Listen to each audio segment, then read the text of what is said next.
अस्सलामु अलैकुम वरहमतुल्लाहि वबरकातुहू।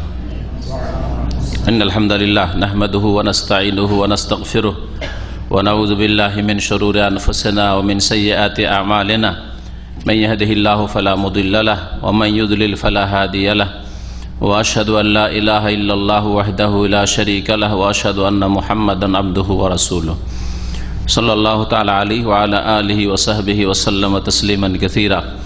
अम्मा बाद फ़क़द क़ाल अल-मुअल्लिफ़ रहिमहुल्लाहु तआला बाबु मन हज़ल बिशैइन फ़ीहि ज़िक्रुल्लाह अविल क़ुरआन अविर रसूल सल्लल्लाहु अलैहि वसल्लम व क़ौलिल्लाहि तआला वलइन सअल्तहुम लयक़ूलुन्ना इन्नमा कुन्ना नख़ूज़ु व नलअब क़ुल अबिल्लाहि व आयातिहि व रसूलिहि कुन्तुम तस्तहज़िऊन ला तातज़िरू क़द कफ़रतुम बादा ईमानिकुम इला आखिरिल बाब। सम्मानित শ্রোতামণ্ডলী, আল্লাহ পাক রব্বুল আলমিনের যাবতীয় প্রশংসা যে আল্লাহ পাক রব্বুল আলমিন পাক পবিত্র সমস্ত ত্রুটি থেকে, যে আল্লাহ পাক রব্বুল আলমিনের বাণী কালাম কোরআনে কারীম, আল্লাহ পাকের স্মরণ, আল্লাহ পাকের জিকির আজকার, আল্লাহ পাক রব্বুল আলমিনের দিন, আল্লাহ পাক রব্বুল আলমিনের রসুল সাল্লাল্লাহু আলাইহি সাল্লাম সম্মানিত শ্রদ্ধার পাত্র। সালাত এবং সালাম নাজিল হোক প্রেরণে মুহাম্মদ রাসূলুল্লাহ সাল্লাল্লাহু আলাইহি সাল্লামের ওপর, যাকে আল্লাহ পাক রব্বুল আলামিন সবচেয়ে বেশি সম্মানিত করেছেন। সুতরাং কেউ যদি এসবের যেসবের কথা উল্লেখ করলাম, আল্লাহ পাকের প্রশংসা করতে গিয়ে, আল্লাহ পাককে নিয়ে, আল্লাহ পাকের জিকির আজকার নিয়ে, আল্লাহ পাকের স্মরণ নিয়ে, আল্লাহ পাকের দিন নিয়ে, কোরআনে কারীম নিয়ে, অথবা রাসূলুল্লাহ সাল্লাল্লাহু আলাইহি সাল্লামের মোবারক ব্যক্তিত্ব নিয়ে কেউ যদি উপহাস করে, ঠাট্টা বিদ্রুপ করে, তাহলে সেটি হচ্ছে ইসলাম ভঙ্গকারী বিষয়। আজকের কিতাবুত তাওহীদের দর্সের বিষয়বস্তু হচ্ছে 48 নম্বর অধ্যায়, যাতে রয়েছে এসব বিষয় নিয়ে, দিনের যে কোনো বিষয় নিয়ে ঠাট্টা মজাক করা, উপহাস করার বিধান। এক কথায়, কেউ যদি ইচ্ছা করে হোক আর অনিচ্ছাকৃত হোক, সত্যি সত্যি হোক অথবা রসিকতার ছলে হোক, কেউ যদি এসবকে নিয়ে, দিনের বিষয়কে নিয়ে, দিনের সাথে সম্পৃক্ত যতগুলি বিষয় বা ব্যক্তি রয়েছে তাদেরকে নিয়ে ঠাট্টা মজাক করে, তাহলে এর হুকুম হচ্ছে কুফর। এই কাজটি হচ্ছে কুফর, আর যেই ব্যক্তি এরকম কাজ করবে সে কাফির। এটা হচ্ছে আম হুকুম, তাকফিরে আম, আম হুকুম, সাধারণ হুকুম, যে এই রকম কাজ করবে সে কাফির, আর ওর কাজটি হচ্ছে কুফর। এটা যে কোনো সময় বলা যাবে যদি সেই কাজটি কুফরির কাজ হয়, আর সেই ব্যক্তির কাজ কুফরি কাজ হয়, তাহলে কাফের বলা যাবে। কিন্তু যখন বলা হবে যে অমুক লোক ঠাট্টা করেছে, উপহাস করেছে, সুতরাং ওর হুকুম কি, বলবেন না কখনো যে সে কাফের। ওই ক্ষেত্রে খাস করে নির্ধারিত করে একজনকে কাফের ফতোয়া দেওয়ার কাজটি জনসাধারণের নয়, সাধারণ আলেমদের নয়, বরং এটা হচ্ছে কাজার বিষয়, ইসলামিক আদালতের বিষয়।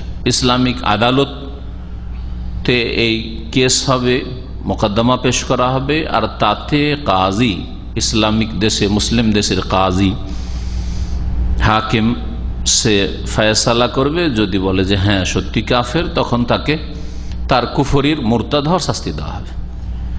এই কুফরের বিষয়টি সাধারণভাবে ছেড়ে দেওয়া হয় না সাধারণ মানুষের ওপর, না সাধারণ আলেমদের উপর। এটি হচ্ছে কাজার বিষয়, আদালতের বিষয়। এই একটি বিষয় আজকে মনে রাখবেন।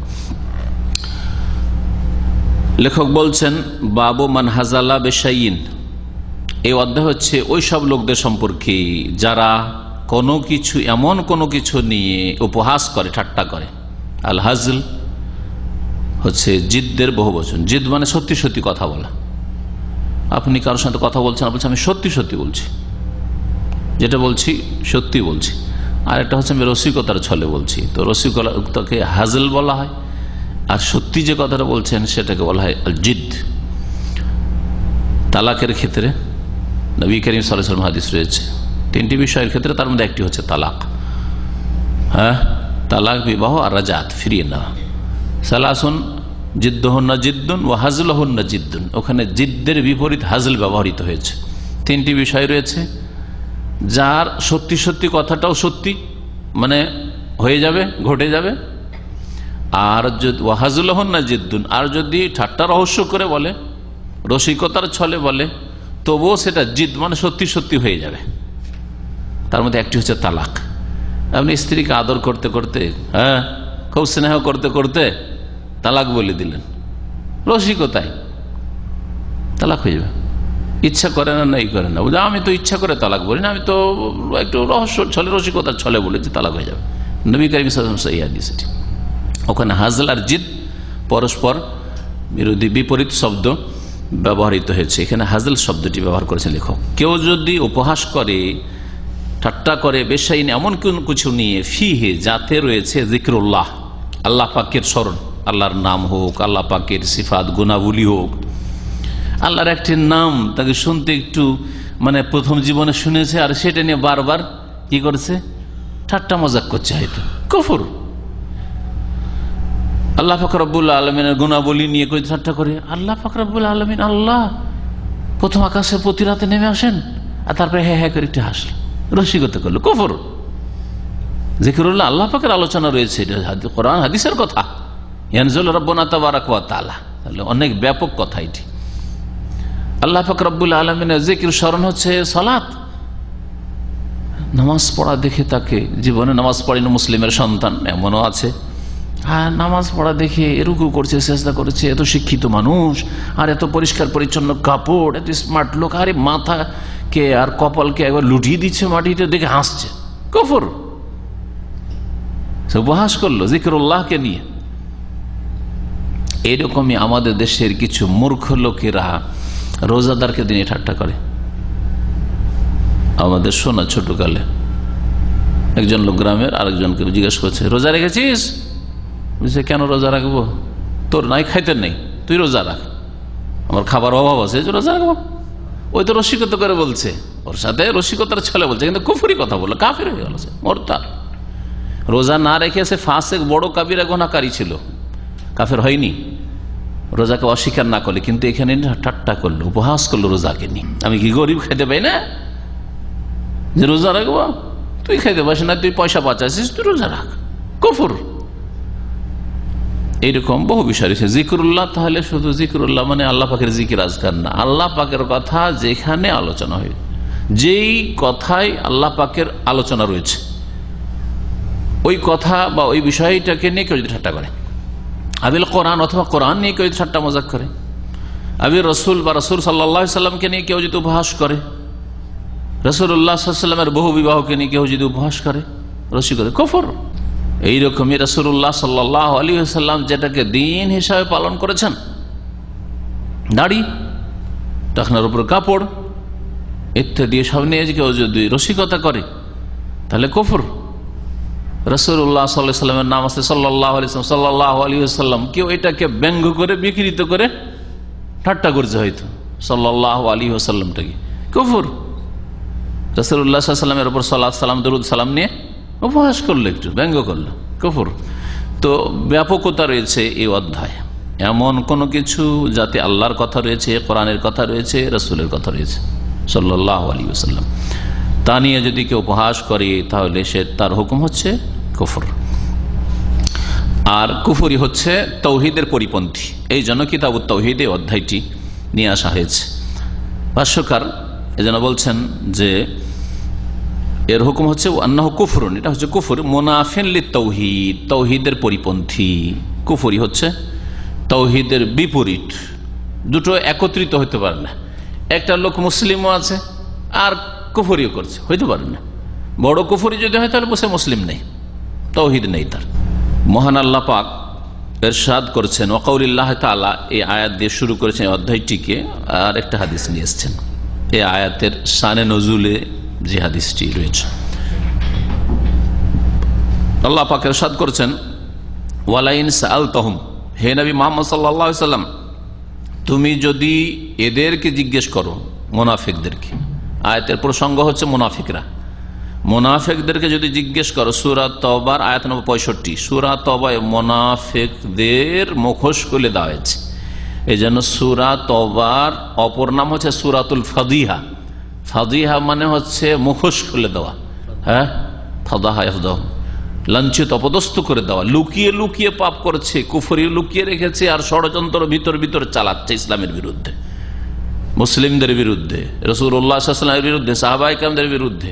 তাদেরকে কি করা হয়েছে? তাদের ফজিহত করে দেওয়া হয়েছে, মানে তাদের মুখোশ খুলে দেওয়া হয়েছে, তাদের এইসব লুকায়িত ষড়যন্ত্রকে তুলে ধরা হয়েছে। আল্লাহ পাক রব্বুল বলছেন এই সূরার একটি আয়াত, অমিন আহলিল মাদিনাতে মারাদু আলান নিফাক, মদিনায় এমনও অনেক লোক আছে, মারাদু আলান নিফাক, শুধু তারা মোনাফেক না, মোনাফেকিতে তারা শীর্ষস্থানীয়। লা তা'লামুহুম, আল্লাহ বলছে হে নবী তুমি ওদের একটা একটা করে জানো না, চেনো না। তার মানে বোঝা গেল নবী আলেমুল গায়েব নন। তাহলে কেউ যদি নবীকে আলেমুল গায়েব বলে তাহলে কোরআন বিরোধী কথা নয়। আল্লাহ বলছেন লা তা'লামুহুম, ওদের একটা একটা করে তুমি চেনো না যে কে মুনাফিক। নাহানু না'লামুহুম, আল্লাহ বলছেন আমি আল্লাহ জানি, ওদের সবকে চিনি, সবকে জানি। তাহলে মুখোশ খুলে দেওয়া হয়েছে না যে মদিনাতে ঘরে ঘরে কিন্তু লুকিয়ে আছে মুনাফিক। ওয়ালা ইন সাআলতাহুম, যদি তাদেরকে জিজ্ঞেস করো, মানে মুনাফিকদেরকে, যে তোমরা এইরকম কথা কেন বললে, ওরা সাহাবাই কেরামদেরকে নিয়ে আর রাসূলুল্লাহ সাল্লাল্লাহু আলাইহি ওয়াসাল্লামকে নিয়ে ঠাট্টা উপহাস করেছিল।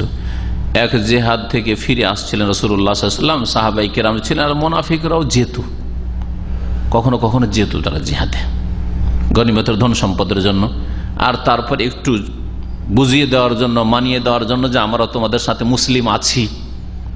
ওহদে রাস্তা থেকে ফিরে এসেছিল, কিন্তু বাকি কিছু কিছু যুদ্ধ তারা যেত। তো এইরকম এই জিহাদের সফরে ওরা বলছে যে আমাদের মধ্যে এমন লোক আছে যারা একেবারে কাপুরুষ, পেটুক, হাদিসের ভাষাতে শব্দগুলি আসছে। তো এইরকম কথা বলেছিল, আর উদ্দেশ্য করেছিল কাপুরুষ, পেটুক, এরা খেতে পারে বেশি, নবী সাল্লাল্লাহু আলাইহি ওয়াসাল্লামকে উদ্দেশ্য করেছিল, আর সাহাবায়ে কেরাম, মুহাজিরিন, আনসার রাদিয়াল্লাহু আনহুম এদেরকে পেটুক বলেছিল আর কাপুরুষ বলেছিল এই মুনাফিকগুলো। আল্লাহ পাক রব্বুল আলামিন নবীকে জানিয়ে দিলেন ওহী করে। আর ওইদিকে আওফ বিন মালিক আসছে এক সাহাবী, উনিও শুনে নিয়েছেন, তোমরা এইরকম কথা বললে এখনই গিয়ে আমি রাসূলুল্লাহ সাল্লাল্লাহু আলাইহি ওয়াসাল্লামের কাছে দৌড় দিয়ে যাবো বলে আসবো। এইরকম কথা বলো নবী সম্পর্কে, আর নবীর সাহাবী আবু বকর ওমর সম্পর্কে, মুহাজিরিন আনসার সম্পর্কে। উনি দৌড় দিয়ে বলার জন্য আসছেন, তার আগে ওহী চলে এসছে, তার আগে ওহী চলে এসছে। নবী সাল্লাল্লাহু আলাইহি ওয়াসাল্লাম দেখে জিজ্ঞেস করেন ওই মুনাফিককে যার কথা বলা হলো যে অমুক এরকম কথা বলেছে মুনাফিকদের মধ্যেকার, ওদের যখন জিজ্ঞেস করা হইলো তখন ওরা বলছে যে আসলে উদ্দেশ্য করে বলিনি, সত্যি সত্যি বলিনি, রসিকতার ছলে একটু বলেছি, আসলে দীর্ঘ সফর করে আসছি আর টাইম পাস করার জন্য বলেছি।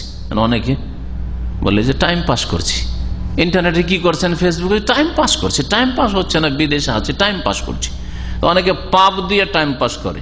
মুনাফিকরা ইসলামের বিরুদ্ধে, মুসলিমদের বিরুদ্ধে ষড়যন্ত্র, আর ইসলামকে নিয়ে, মুসলিমদেরকে নিয়ে, ইসলামের রসুলকে নিয়ে ঠাট্টা মজাক করে, টাইম পাস করে মুনাফিকরা। মুসলিম দেশে এরকম বহু মুনাফিক আছে, মাঝে মধ্যে এরকম কিছু ছাড়ে ইসলামের বিরুদ্ধে, তাই না? এরা মুনাফিক।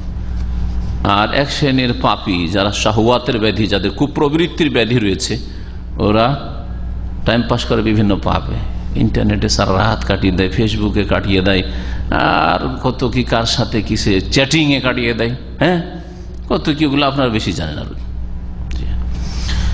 গুনাহের কাজে আর সময়ের অপচয়ের কাজে কখনো আপনি সময় কাটাবেন আর বলবেন টাইম পাস করেছিলাম না।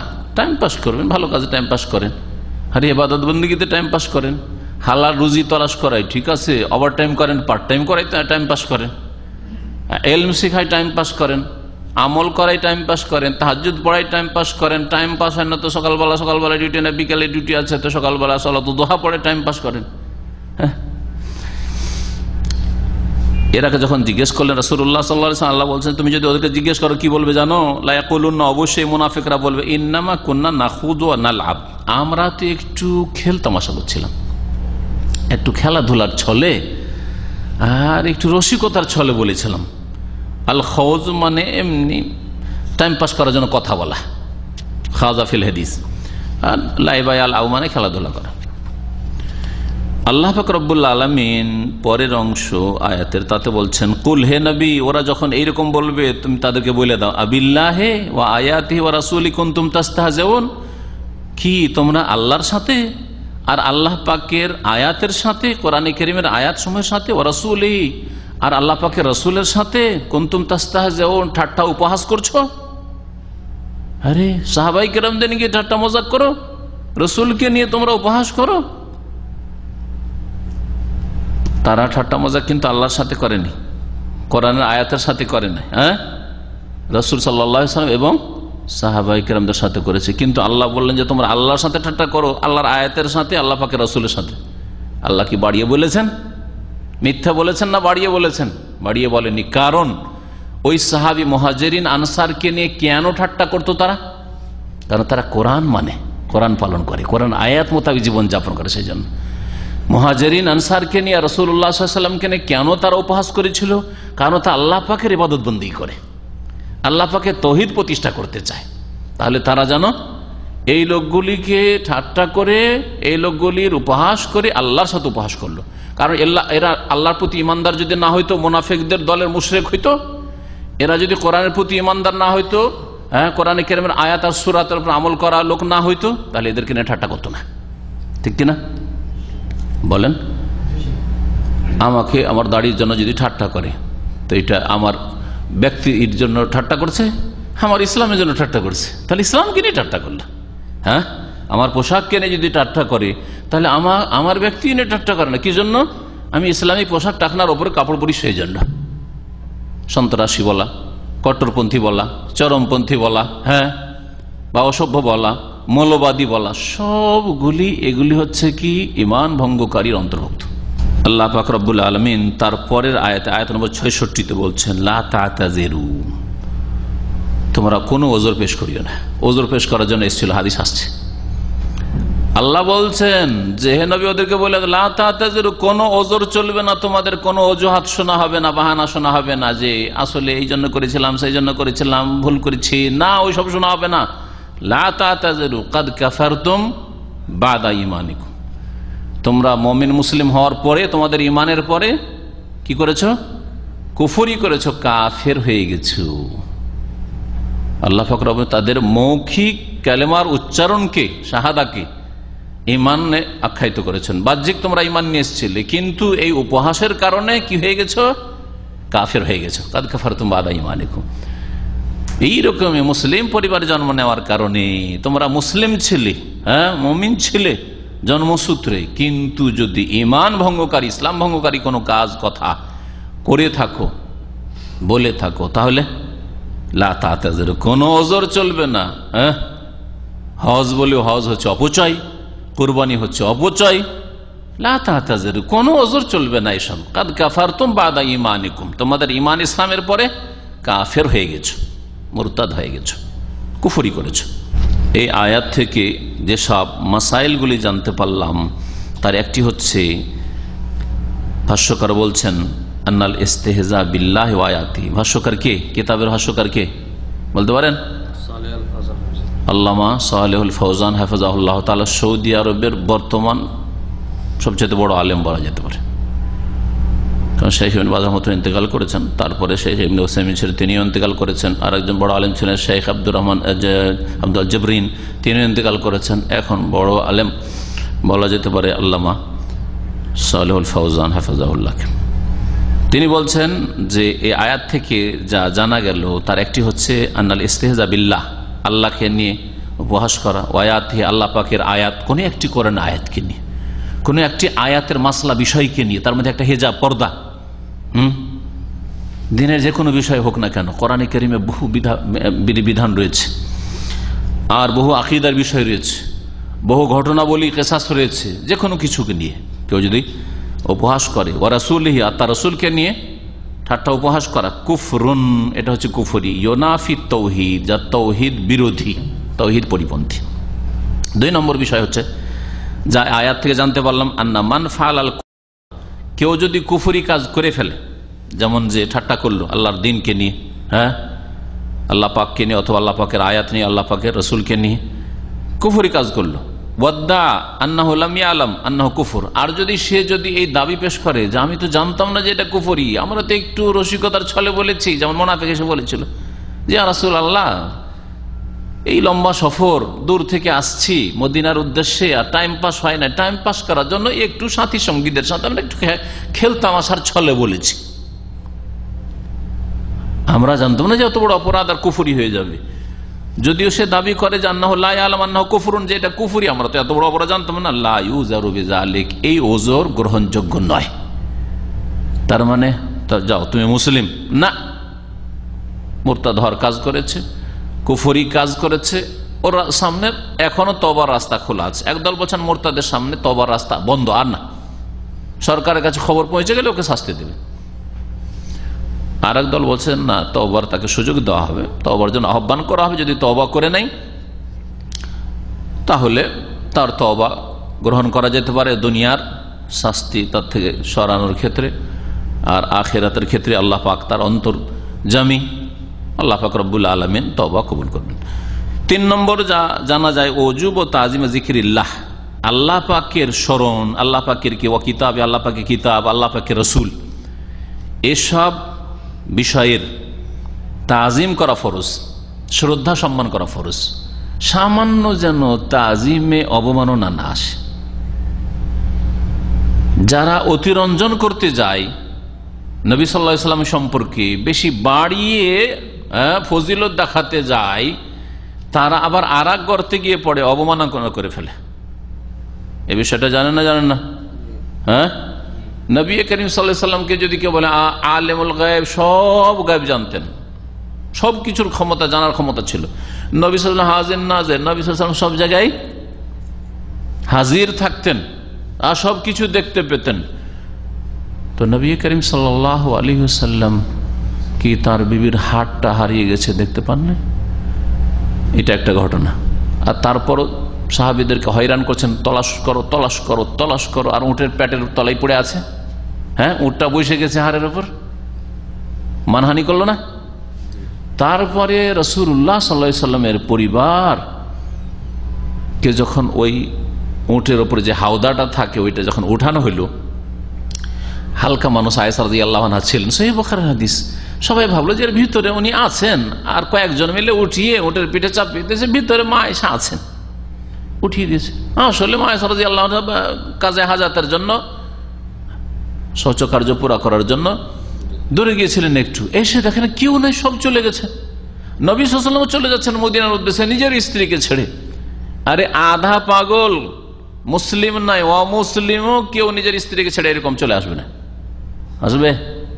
তাহলে নবী আলেমুল গায়ব যদি হন, নবী যদি হাজির নাজির হন, হাজির মানে সব জায়গায় হাজির, নবীর বিবি যেখানে বাথরুম করছেন ওখানেও হাজির, নাজির মানে ওইটাও দেখছেন, হ্যাঁ, নজর আছে ওর উপর। তারপরে বিবিকে ছেড়ে চলে আসছেন, আর তারপরে বিবির মিথ্যা অপবাদ লেগে যাচ্ছে, আবার বিশ্বাস হয়ে যাচ্ছে যে ঠিকই হইতেও পারে। আর 1 মাস ধরে নিজেও পেরেশান, স্ত্রীও পেরেশান, শ্বশুর শাশুড়ি আবু বকর আর তাই সবাই পেরেশান, কি খেলতামাশা করছেন নাকি? তাহলে নবী করিম সাল্লাল্লাহু আলাইহি ওয়াসাল্লামকে নিয়ে বাড়াবাড়ি করলে আর এক অবমাননা, তৌহিন হয়ে থাকে, এটাও তাজিমের খেলাফ। এজন্য যার যেখানে মর্যাদা আছে, হ্যাঁ, সেখানে রাখা হচ্ছে তার জন্য শ্রদ্ধা পোষণ করা, সম্মান ইজ্জত করা। আর আমাকে যদি বলেন মন্ত্রী সাহেব, হ্যাঁ, তাহলে কি হবে? হ্যাঁ, রাষ্ট্রপতি সাহেব, তো কি হবে বলেন? আরে মজাক করা হবে না, অপমান করা হবে না? তার বোঝা গেল নিচেও যদি নামান সেটাও অপমান, আর ওপরেও যদি চড়ান সেটা অপমান। এবার বুঝতে পেরেছেন? তো বিদাতিরা এই কাজটা করেছে। নবী করিম সাল্লাল্লাহু আলাইহি ওয়াসাল্লামকে বাড়িয়ে নবী মাটির পয়দাই নয়, নবী মানুষই না, নবী নূরের পয়দা, আর নবী আলমুল গায়ব, নবী হাজির নাজির, নবী সবকিছুই দিতে পারেন। আর যেই লোক দিতে পারেন সে নিজের একটা ছেলে সন্তান রাখতে পারেন না? যেই লোক দিতে পারেন, সবকিছুর ক্ষমতা রাখেন, নিজের নাতি হোসেন রাদিয়াল্লাহু তাআলা আনহুকে রক্ষাই করতে পারলেন না? হ্যাঁ,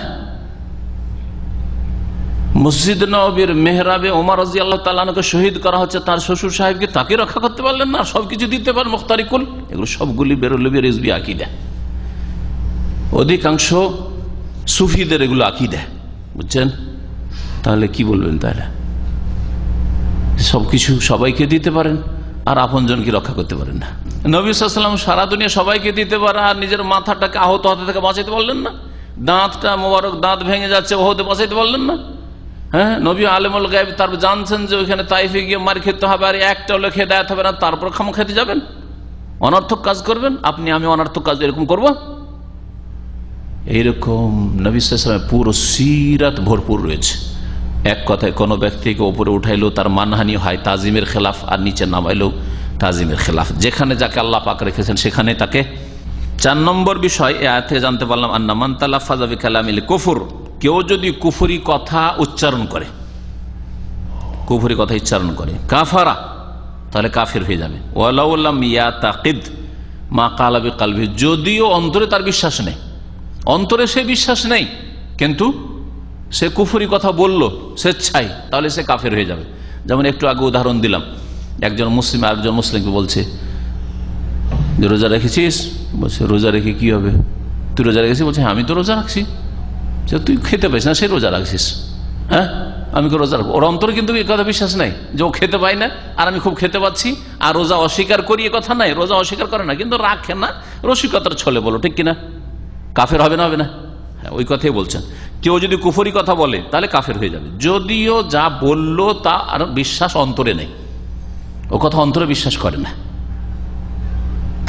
এখানে আর একটা এর আনুষঙ্গিক বিষয় জেনেন না, সেটা হচ্ছে যে কুফরি কথা অন্যের নকল করলে কুফরি হয় না। নাকলে কুফর, কুফর না বাসাদ, ফার্সিতে একটা কথা আছে, কুফরি কথা নকল করি। আমি এইরকমই তৌহিদ সুন্নতের অনুসারী আলেম ওলামারা অনেক সুফি কাফেরদের, হ্যাঁ, তারপরে নাস্তিকদের কথা নকল করছি। আল্লাহ নেই কে বলেছে? কার্ল মার্কস বলছে। হ্যাঁ, ধর্ম হচ্ছে আফিম ইত্যাদি, নেশা। তো এই যে কুফরি কথা নকল করলাম, এটা কুফরি নয় আমার জন্য, কারণ উদ্ধৃতি নকল করলাম যে অমুক এই কথা বলেছে। ওই রকমই এক শ্রেণীর লোকেরা এরকম বলে, ইমান ভঙ্গকারী বিষয় বলে, শিরকি কথা বলে। হ্যাঁ, তো তাতে আমার শিরক হয় না, আমার কুফরি হয় না।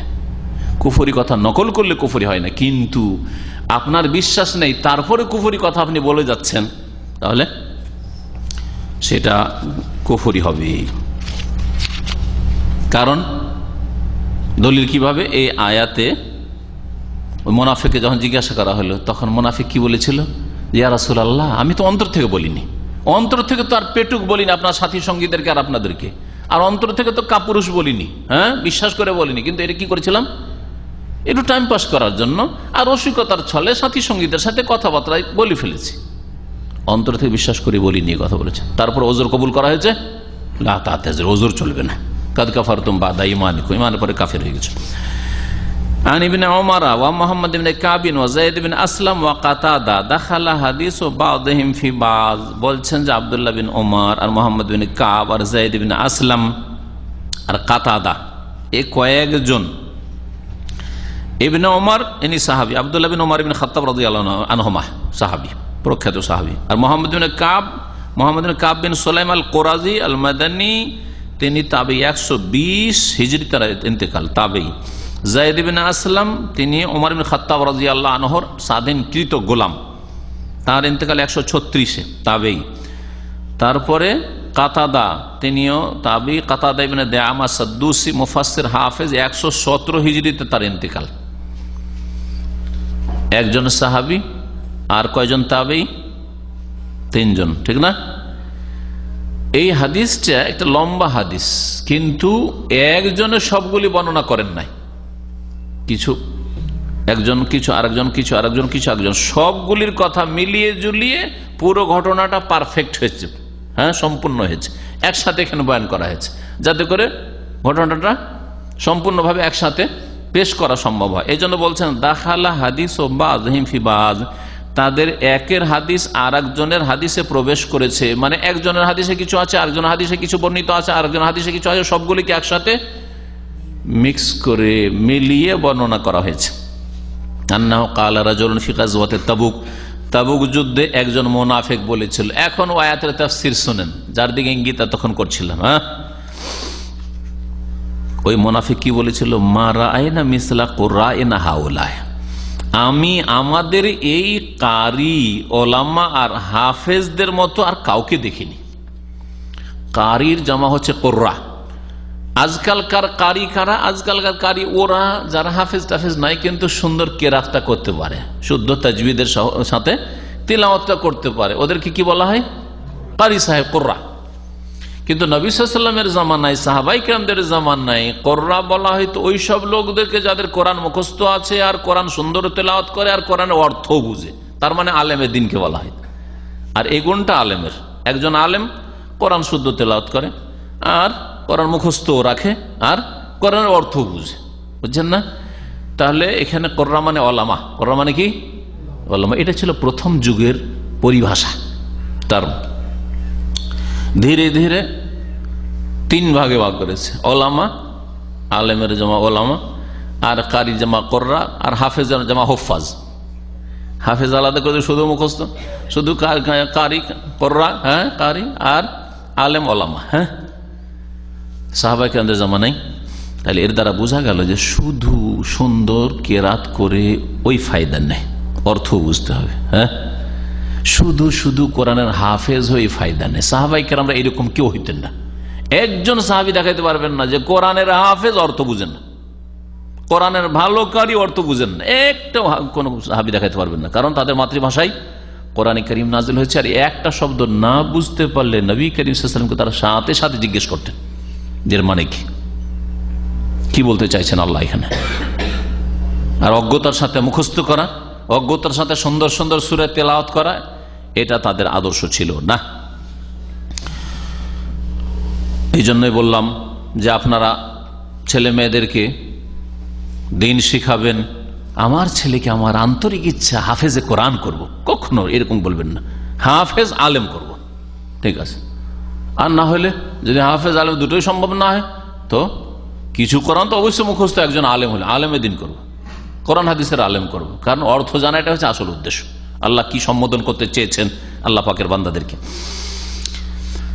এই মুনাফিক কি বলেছিল যে আমাদের এই আলেমদের মতো, মানে এই রাসূলুল্লাহ সাল্লাল্লাহু আলাইহি ওয়াসাল্লাম মুহাম্মদ আর তার সাথী সঙ্গীদের মতো আর কোন লোককে দেখিনি। আর গাবা বতুনান, পেট পূজার ক্ষেত্রে অত্যন্ত উদ্গ্রীব, পেট পূজায় অত্যন্ত আগ্রহী, মানে খেতে পেলে একেবারে হাজির। কত বড় ঠাট্টা, মজাক। ওয়ালা আকযাবা আলসনান, ভাষার দিক থেকে বড়ই মিথ্যুক। এইরকম মিথ্যুক আর দেখিনি। তার মানে চরম মিথ্যাবাদী এরা। নবী সাল্লাল্লাহু আলাইহি ওয়াসাল্লাম, সাহাবায়ে কেরাম কত বড় মুনাফিক, তাই না? 3 নম্বর, ওয়ালা আজবানা ইনদাল লিকা, আর যখন শত্রুর মুখোমুখি কোথাও যুদ্ধ হয় তখন এদের চাইতে বেশি কাপুরুষ আর কাউকে দেখিনি। তার মানে মুহাম্মদ সাল্লাল্লাহু আলাইহি সাল্লাম আর তার সাহাবায়ে কেরাম, মুহাজিরিন আনসার, মুনাফিকদের কাছে এরা ছিল কি? পেটুক, মিথ্যুক আর কাপুরুষ। জি, এই কথা বলল। ইয়ানি মুনাফিক উদ্দেশ্য করেছিল, ইয়ানি মানে উদ্দেশ্য করেছিল, আনা ইয়ানি উদ্দেশ্য করেছিল কাকে? রাসূলুল্লাহ, আল্লাহ পাকের রাসূল সাল্লাল্লাহু আলাইহি সাল্লামকে। ওয়া আসহাবুল কুররা, আর তার সাথী ওলামাদেরকে, ওলামা হুফাজ এদেরকে। ফাকাল আউফ বিন মালিক, তখন আউফ বিন মালিক আশজাই, আশজা বংশের লোক ছিলেন। তিনি প্রথম খাইবারে হাজির হন ইসলাম কবুল করার পরে, আর তার ইন্তেকাল হয় 73 হিজরিতে রাদিয়াল্লাহু আনহু। এই আউফ বিন মালিক শুনে নিয়েছেন, যুবক ছেলে ছিলেন, শুনে নিয়েছেন। ওরা ভেবেছে যে একটা যুবক আছে, ওর সামনে বলে ফেলেছে এরকম কথা, আর জানে না যে এই যুবকের মধ্যে ঈমান স্পিড আছে। হ্যাঁ, ইমানই গরম আছে, বরদাস্ত করবে না, দৌড় দিবে নবী সাল্লাল্লাহু আলাইহি ওয়াসাল্লামের কাছে, খবর পৌঁছে যাবে। ভাবতেই পারেনি। কাযাব, তাই আউফ বিন মালিক বলছে, এই তুমি মিথ্যুক, মিথ্যা কথা বলছো। ওয়ালাকিন্নাকা মুনাফিক, তুমি এত বড় কথা বললে নবীকে আর নবীর সাহাবাইকে, আবু বকর ওমরকে, এদেরকে বলছে যে এরা হচ্ছে হ্যাঁ কাপুরুষ, এরা হচ্ছে মিথ্যুক, এরা হচ্ছে পিটুক, এরকম কথা বললে। মিথ্যুক তুমি কেন বললে? এই জন্য যে তুমি ওয়ালাকিন্নাকা মুনাফিক, কারণ তুমি মুনাফিক। লাউ খবরান্না রাসূলুল্লাহ সাল্লাল্লাহু আলাইহি ওয়াসাল্লাম, আমি আল্লাহ পাকের রাসূল সাল্লাল্লাহু আলাইহি ওয়াসাল্লামকে এখনই অবশ্যই খবর দেব, এখনই সংবাদ দেব। তাহলে বোঝা গেল কেউ যদি আল্লাহ দ্রোহিতা করে, আল্লাহ নাফরমানি করে, গুনহার কাজ করে, তাহলে প্রশাসন নিজে যদি বিচার না করার ক্ষমতা রাখি, বিচার করার ক্ষমতা না রাখি, তাহলে প্রশাসন যার মাধ্যমে বিচার হতে পারে তার কাছে খবর পৌঁছানো শরীয়তি তরিকা। সৌদি আরবে আছেন, কোন এরকম পাপ হচ্ছে কোথাও, নিজে কিছুই করতে পারবেন না, তাহলে সৌদি আরব আলহামদুলিল্লাহ হাইয়া সংস্থা রয়েছে, হাইয়াতুল আমর বিল মারুফ ওয়ান নাহি আনিল মুনকার, তাদের কাছে আপনি সংবাদ দিয়ে দিবেন, সংবাদ দিয়ে দিলেন, অথবা আপনি পুলিশে সংবাদ দিয়ে দিলেন যে সেটা যদি পুলিশ কেস হয়, বা যেই বিষয়ের সেখানে পৌঁছে দিলেন খবর, যেভাবে পারেন আপনি পৌঁছে দিলেন, বা যারা পৌঁছাতে পারে তাদের কাছে পৌঁছে দিলেন খবরটা, তাহলে আপনি দায়িত্ব মুক্ত হয়ে গেলেন, আল্লাহর কাছে জবাবদিহি করতে হবে না। আর আপনি বলছেন আমার দেশি লোকেরা তো করছে, নারী ব্যবসা করছে, আমার দেশের লোকেরা তো করছে, একটু মদ ফদ খাচ্ছে, মদ ফদের ব্যবসা করছে, আমার দেশি লোকেরাই তো করছে, আমার কোম্পানির লোকেরাই তো করছে, আর কোনো খবর নেই, কিয়ামতের দিনে আসামি হবেন আপনি। আর এই গীবত, এটা গীবত নয়, হ্যাঁ, খবর দেওয়া হলো যে, বরং চুগলখড়ি, হ্যাঁ, দোষও বলা হলো ওদের মুনাফিকের। আর কি করা হলো, এক কথা আর এক জায়গার কথা আর এক জায়গায় লাগানো, এটাকে চুগলখড়ি নামিমা বলা হয় না? তো এর নামিমাও গীবতের মতো বৈধ রয়েছে। চুগলখড়ি প্রয়োজনে জায়েজ, মুস্তাহাব, আর কখনো কখনো ফরজ, শুধু সবসময় জায়েজ নয়। যেখানে দেখবেন যে এই খবরটা যদি না পৌঁছায় তাহলে এতে ফিতনা হবে, খবর না পৌঁছালে, না জানালে এতে আরো বেড়ে যাবে শয়তান প্রকৃতির মানুষ, বদচরিত্রের মানুষ, এরা অন্যায় কথা চর্চা করবে, এরা আরো মানুষকে বিভ্রান্ত করছে, তাহলে পৌঁছে দিতে হবে। এই চুগলখড়ি করা ওয়াজিব। ফাজাহাবা আউফ ইলা রাসূলিল্লাহ সাল্লাল্লাহু আলাইহি ওয়াসাল্লাম, এই আউফ বিন মালিক রাদিয়াল্লাহু আনহু রাসূলুল্লাহ সাল্লাল্লাহু আলাইহি ওয়াসাল্লামের কাছে গেলেন লিইখবিরাহু, সংবাদ দেওয়ার জন্য। ফাওয়াজাদাল কোরআন কাদ সাবাকাহু, গিয়ে পেলেন কোরআনকে, যে কোরআন তার আগেই পৌঁছে গেছে। কোরআন আগে পৌঁছে গেছে মানে রাসূলুল্লাহ সাল্লাল্লাহু আলাইহি ওয়াসাল্লামের কাছে আগে ওহী নাযিল হয়ে গেছে। ইয়া রাসূলুল্লাহ, এরকম খবর নিয়ে এসেছি, মুনাফিক এরকম বলছে, অমুক। নবী সাল্লাল্লাহু আলাইহি ওয়াসাল্লাম বলছেন যে আমার কাছে আল্লাহ পাক আসমান থেকে খবর আগে পাঠাই দিয়েছেন। জি। ফাজা যালিকা রাজুল, ওই লোক তো বুঝতে পেরে নিয়েছে যে খবর তো পৌঁছে গেল, আর তাদের জানের ভয়, জান প্রিয় কাফেরের কাছে, কারণ মুনাফিকরা তো আসলে কাফের, হ্যাঁ, আসল হচ্ছে তারা কাফের আসলে। তো কাফের সম্পর্কে আল্লাহ বলছে ইয়াওয়াদ্দু আহাদুহুম লাউ ইউআম্মারু আলফা সানাহ, কারণ কাফের তো হাজার হাজার বছর বাঁচতে চায়, দীর্ঘদিন বাঁচতে চায়। আল্লাহ পাক এখানে আলফ বলে দীর্ঘদিন বুঝাতে চেয়েছেন, যদি আলফ মানে হাজার, কিন্তু দীর্ঘদিন বাঁচতে চায়। সুতরাং কখনো এইরকম রিস্কে যেতে চায় না যে জানমালের রিস্ক হয়ে যাক, ঝুঁকি হয়ে যাক, দৌড় দিয়ে ছুটে এসছে। যা যালিকা রাজুল, ওই মুনাফিক আসলো রাসূলুল্লাহ সাল্লাল্লাহু আলাইহি ওয়াসাল্লাম কাছে, ওয়াকাদ ইরতাহালা ওয়া রাকিবা নাকাতাহু, নবী সাল্লাল্লাহু আলাইহি ওয়াসাল্লাম প্রস্থান করেছেন, যেখানে অবস্থান করেছিলেন সেখান থেকে প্রস্থান করেছেন মদিনার উদ্দেশ্যে। ওয়ারাকিবা নাকাতাহু, আর নিজের উষ্ট্রির ওপর তিনি বসেও গেছেন, সওয়ার হয়ে গেছেন। ফাকালা ইয়া রাসূলুল্লাহ, এই মুনাফিক এসে বলে, হে আল্লাহর রাসূল, ইন্নামা কুন্না নাখুদু, আমরা আসলে একটু রসিকতা করছিলাম, সাথী সঙ্গীদের সাথে একটু রসিকতার ছলে বলেছিলাম। ওয়া নাতাহাদ্দাসু হাদিসার রাকবে, আর যারা সওয়ার ব্যক্তি, হ্যাঁ, সওয়ার যারা মুসাফির মানুষ, ওটার পিঠে চেপে থাকে, এমনি ক্লান্ত হয়ে যায়, তো একে অপরের সাথে কথা বলে টাইম পাস করে। তো টাইম পাস করছিলাম, যেমন ট্রেনে যদি লম্বা সফর করেন বা প্লেনেও যদি লম্বা সফর, টাইম পাস হয় না, একবার এইটা পত্রিকা, একবার ওইটা পত্রিকা, একবার এইটা নয়, পাশের লোকের সাথে গল্প করা শুরু করলেন। অনেক সময় দেখা যায় পাশের সঙ্গী থাকে একেবারে মুখ ভারী করে এমন ভাবে বসে আছে যে কোন এমন একটা পর্দা আড় তৈরি করে আছে যে কথা বলার চান্স পাচ্ছেন না। তখন হয় কি, দুজনের একজনকে কমপক্ষে সারেন্ডার করতে হয়, সালাম আলাইকুম, কেমন আছেন, ভালো আছেন, বা হাউ আর ইউ, যদি অমুসলিম থাকে এত ইত্যাদি শুরু করতে হয়। না শুরু করলে ও কথা বলবে না, ও এমন মুডে আছে কথা বলবে না। 5 ঘন্টা সফর, 7 ঘন্টা সফর করলো, কথা বলবে না, টাইম পাস হয় না হয়তো। আর দেখছেন যে একটু গল্প সল্প করলে টাইম পাসে বুঝতে পারবো না কখন গিয়ে ল্যান্ড করে যাবো, ঠিক না? হয় না, হয় না? মনে পড়ে গেল একটা ঘটনা। পিস টিভি বোম্বাই গেছি, আর যাওয়ার পরে ওই দিন ওদের অফিসিয়াল ড্রাইভার না, অফিসার ড্রাইভার মুসলিম, একটু দাঁড়িয়ে আছে, বুঝতে পারি। আর অফিসিয়াল ড্রাইভার মানে প্রতিদিন দেখছি, ওকে চেনি, কিন্তু সেই দিনও রাস্তার ড্রাইভার গাড়ি পাঠিয়েছে, ভাড়ার গাড়ি পাঠিয়ে দিয়েছে, হোটেলের নিচে নামলাম, একটু বিরক্তি বোধ করলাম মানসিক দিক থেকে, কারণ অপরিচিত গাড়িতে এমনি চড়তে চাই না, তারপর আবার দাঁড়িয়ে নাই, তো বুঝলাম কি জানি অমুসলিম, তারপরে ভারতে দাঁড়িয়ে নাই, তো আর কি বুঝবো। তো বুঝলাম যে অমুসলিম, তো আরেক বিপদ, অমুসলিমের গাড়িতে তো চড়তেই চায় না সহজে। তো যাই হোক, চড়ে নেওয়ার পরে আমি কিন্তু ওইভাবে বসে আছি, কথা বলা বলি নাই। আর যেতে হয় প্রায় ঘন্টাখানেক আমাকে স্টুডিওতে, হোটেল থেকে ঘন্টাখানেক, আমিও চুপচাপ বসে আছি। কারণ কথা না বলার ক্ষেত্রে আমি নিজেকে মনে করি আমি খুব পারি। কয়েক ঘন্টা যদি কেউ আমার সাথে কথা না বলে, তো আল্লাহর সাথে কথা বলে আমার চলে যায়। এটা অনেকে পারে না, কিন্তু আমি খুব পারি এটা। তো যাই হোক, আমি কথা বলছি না, বেশ কিছুক্ষণ যাওয়ার 15-20 মিনিট, আধা ঘন্টা হয়ে গেছে, কথা বলছি না। তখন ড্রাইভার আসলে মুসলিম, ইউপির লোক, তো তখন নিজে থেকে বলছে যে স্যার একটু আমাদের আটটা দূর করি, হ্যাঁ, আরটাকে ভাঙি, কেন আপনি কথা বলছেন না, টাইম পাস হচ্ছে না, তো একটু কি কোত্থেকে এসছেন, এইভাবে শুরু করে দিল। বিসমিল্লাহ হইল, এই তখন শুরু হলো, বুঝতে পারলো। তখন জিজ্ঞেস করলাম যে তুমি কোথাকার, কোথায় বাড়ি, কি নাম তোমার?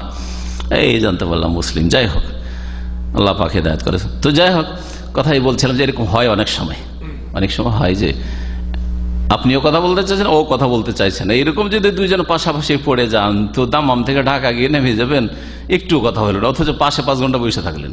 কথাই বলেছিল মুনাফিক, বলেছিল আসলে আমাদের টাইম পাস হচ্ছিল না, তো আমরা একজন আরেকজনের সাথে আমরা মুসাফির মানুষ কথা বলে টাইম পাস করছিলাম। নাক্তাও বেহি আনা আত-তারিক, একটা ইবারত এখানে ওইভাবে লেখা হয়, নাক্তাবি আনা তারিক। আনা মানে হচ্ছে কষ্ট, আর তারিক মানে রাস্তা। রাস্তায় যে মানুষের কষ্ট ক্লেশ হয় তা আমরা দূর করছিলাম। রাস্তার কষ্ট ক্লেশ সফরে দূর করার উদ্দেশ্যে একটু রসিকতার ছলে এরকম কথা বলেছিলাম, গল্প গুজব করছিলাম।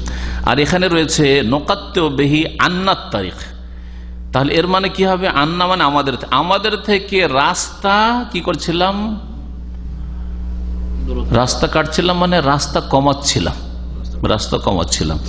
রাস্তার দূরত্ব কমাচ্ছিলাম। রাস্তা অনেক দূর, কথা না বললে তো চলো একটু রসিকতা করো, একটু আমোদ ফুর্তি করো, একটু হাসলাম, হ্যাঁ মুহাম্মদ সাল্লাল্লাহু আলাইহি ওয়াসাল্লাম সাহাবায়ে কেরামদের কিনে একটু হাসাহাসি করলাম, টাইম পাস হয়ে গেল। এই ছিল মুনাফিকের উদ্দেশ্য। বলছে কালা ইবনে ওমর, আব্দুল্লাহ বিন ওমর সাহাবী বলছেন রাদিয়াল্লাহু আনহুমা, কাআন্নী আনজুরু ইলাইহি, আমি যেন ওই মুনাফিকটাকে দেখতে পাচ্ছি, এখন আমার নজর সামনে ভাসছে। আমরা বলি না 50 বছর আগে একটা ঘটনা ঘটেছে বা 20 বছর আগে ঘটেছে, এখন আমার চোখের সামনে ভাসছে কথাটি, বলি না আমরা?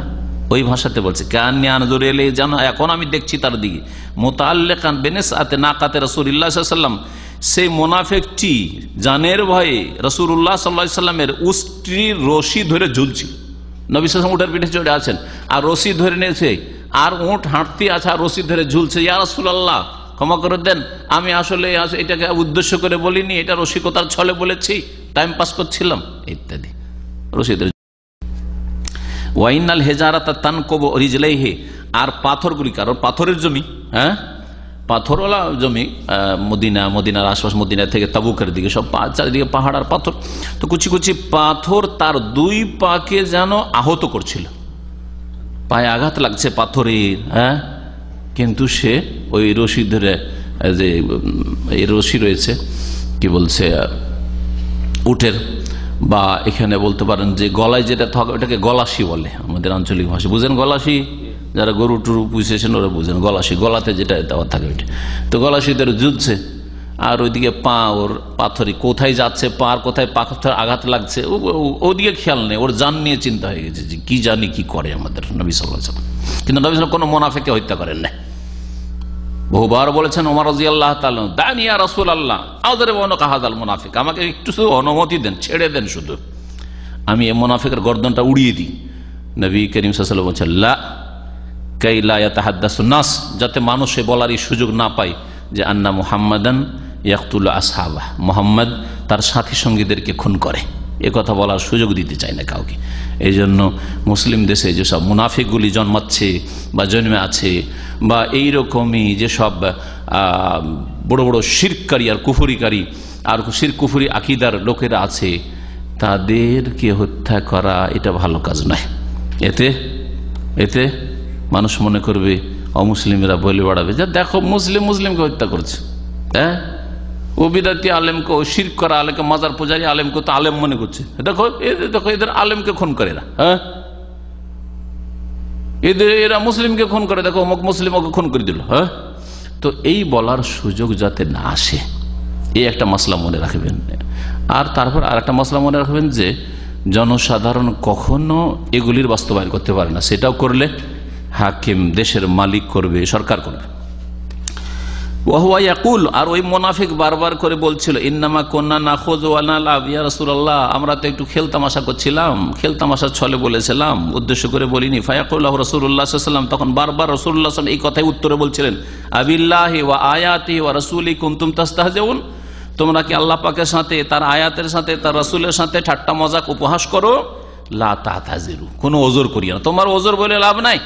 লা তাতাজিরু কাদ কাফারতুম বাদা ঈমানিকুম, তোমাদের ঈমানের পরে এর আগে মুসলিম ছিলে, মৌখিক মুসলিম, যদি অন্তরে না থাক, হ্যাঁ কালেমা পড়েছিলে, তোমরা এই তোমাদের এই ইমানের পরে কি করেছো? কাফের হয়ে গেছো। সূরা তওবা আয়াত নম্বর 65-66। ওমা ইয়ালতাফিতু ইলাইহি, রাসূলুল্লাহ তার দিকে তাকাচ্ছিলেন না। ওমা ইয়াজিদুহু আলাইহি, আর এর বেশি তার সাথে কোনো কথাও বলছিলেন না। ও বারবার ওজর পেশ করে আর বারবার রাসূলুল্লাহ সাল্লাল্লাহু আলাইহি ওয়াসাল্লাম বলেন, লা তাতাযিরু কাদ কাফারতুম বাদা ঈমানিকুম আবিল্লাহি ওয়া আয়াতিহি ওয়া রাসূলিহি কুনতুম তাস্তাহজিউন, লা তাতাযিরু কাদ কাফারতুম বাদা ঈমানিকুম। সুন্দর হাদিস। এই হাদিস একজন মুসলিম যার অন্তরে মুনাফিকি চরিত্র রয়েছে, অথবা তার দিন সম্পর্কে অজ্ঞতা রয়েছে, আর দিনের কোনো বিষয় নিয়ে, দাড়ি নিয়ে, টাকনার ওপরের কাপড় নিয়ে, অথবা ইসলামিক রূপচেহারা নিয়ে, অথবা হেজাব পর্দা নিয়ে, অথবা নামাজ নিয়ে, অথবা যে কোনো দিনের বিষয় নিয়ে যারা ঠাট্টা মজাক করে, তাদের জন্য এতে আহার রয়েছে। আল্লাহ পাক এর মাধ্যমে ওদেরকে যেন হিদায়াত দান করেন। এই হাদিস থেকে যা জানা গেল, ভাষ্যকারের ভাষায় শুনি, বলছেন আল্লামা সালেহুল ফাউজান হাফিজাহুল্লাহ, বায়ানু মা তানতাওয়ি আলাইহি নুফুসুল মুনাফিকিন মিনাল আদাওয়াতি লিল্লাহি ওয়া রাসূলিহি ওয়াল মুমিনিন। এই হাদিস স্পষ্ট প্রমাণ করে যে মুনাফিকদের অন্তরে কত আল্লাহর শত্রুতা, রাসূলের শত্রুতা আর মুমিন মুসলিমের শত্রুতা ভরা আছে। আল্লাহ এই জন্য এই শ্রেণীর মানুষের সাথে হিংসুক, বিদ্বেষী আর মুনাফিক, এদের সম্পর্কে আল্লাহ বলেছেন যে কাদ বাদাতিল বাগদাউ মিন আফওয়াহিহিম। আর এইরকমই ইহুদি নাসারা প্রয়োজনে মাঝে মধ্যে প্রকাশ পেয়ে যায়, না হলে ভিতরে যে কত বিদ্বেষ আর শত্রুতা, ইসলামকে মুছে দেওয়ার প্ল্যানিং যে ভিতরে কত যে ভরা আছে আল্লাহ পাক ভালো জানেন। আল্লাহ বলছেন কাদ বাদাতিল বাগদাউ মিন আফওয়াহিহিম, তাদের মুখ দিয়ে, তাদের জবানে, ভাষায় কি হয়েছে? শত্রুতা, বিদ্বেষ প্রকাশ পেয়ে গেছে। ওমা তুখফি সুদুরহুম আকবার, আর যেটুকু বেরিয়েছে সেটুকু অল্প স্বল্প, আর তাদের মনে যা লুকায়িত আছে, লুকিয়ে রেখেছে, তা এর চাইতে অনেক বেশি বড়, অনেক বড়, আরো বেশি শত্রুতা এদের মনে ভরা আছে। কত যে শত্রুতা ইহুদি নাসারার আর মুনাফিকদের, আর এইরকমই শিরক বিদআত পন্থীদের, আহলুত তাওহীদ কোরআন সুন্নাহর অনুসারীদের বিরুদ্ধে যে ভরা আছে, তো আল্লাহ পাক ভালো জানেন। কিছু কিছু মাঝে মধ্যে বেরিয়ে যায়, তখন বোঝা যায় এরা কত বিদ্বেষী। এইরকম হিংসুক চরিত্রের এক শ্রেণীর মুসলিমরা, নিজেদের একই আকীদার লোক, কিন্তু এত হিংসা ভিতরে ভরা আছে, মাঝে মধ্যে বাস্ট হয়ে যায়, তখন বোঝায় আরে এরাকে তো আলেমে দিন বলছিলাম, সহি আকীদার লোক বলছিলাম, কিন্তু এত বিদ্বেষী, এত অ্যালার্জি যে বরদাস্ত করতে পারে না। সুবহানাল্লাহ, বদ চরিত্র এটা, বদ চরিত্র। আপনার জাহের বাতেনের মতো হবে, আপনার ভিতরে যা আছে ওপরেও তাই থাকবে, আর ভিতরে একেবারে ময়লা আবর্জনা গলিজ ভরা থাকবে, পেশাব পায়খানা ভরা থাকবে, আর ওপরে সেন্ট মারবেন। এইরকম চরিত্রের মানুষ হবেন না, এটা হচ্ছে মুনাফিক। তো মুনাফিকরা ওই রকমই। 2 নম্বর যা জানা যায়, আন্না মান ইস্তাহজা বিল্লাহি ওয়া আয়াতিহি ওয়া রাসূলিহি ফাহুয়া কাফির। যেই ব্যক্তি আল্লাহকে নিয়ে, আল্লাহ পাকের আয়াত নিয়ে আর আল্লাহ পাকের রাসূলকে নিয়ে কি করবে?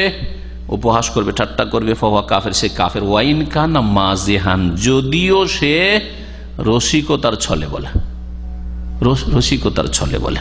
আজকাল ড্রামাগুলিতে এরকম হয়, ড্রামাগুলিতে ইসলামের বিভিন্ন জিনিস নিয়ে, হ্যাঁ, কিন্তু বাস্তবে নাই, কিন্তু রসিকতার ছলে। এটা দাড়িওয়ালা মুসলিম আসলো, তারপর বহু বিবাহকে নিয়ে আজকাল কিছু ড্রামা তৈরি হয়ে টিভিতে প্রচার করা হয়।